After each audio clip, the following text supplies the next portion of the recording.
Pagising ng umaga, nagtimpla pa ng kape. Pinagmamasdan ng mga anak habang nasa tabi. Sa inyo ang enerhiyang kinukuha ko palagi. Kailangan tumayo at kailangan dumiskarte upang ipakita ko na malakas ang inyong ama.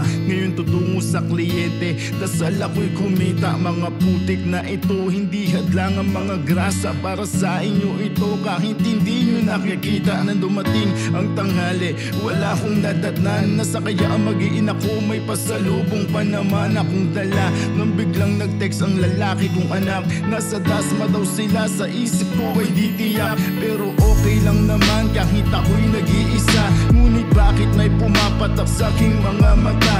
Pagkatapos ko nito, bibili na lamang ng alak. Doon ko ibubuhos ang kwento kong tinatahak. Yakapin mo ako, ama.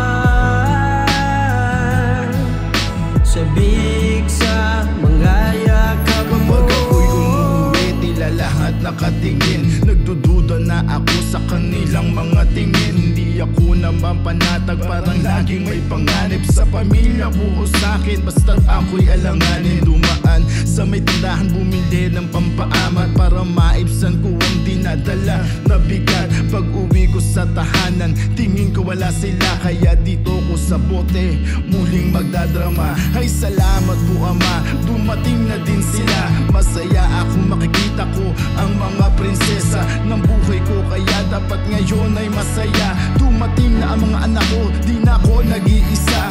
Niyaya si Bayaw, hindi alam na merong balak. Wala akong alam na ako ay mapapahamak. Lumalalim ang gabi, parang merong bumubulong. May pumalo sa likod, duguan habang gumugulong. Isang salita wala man ay gagaling.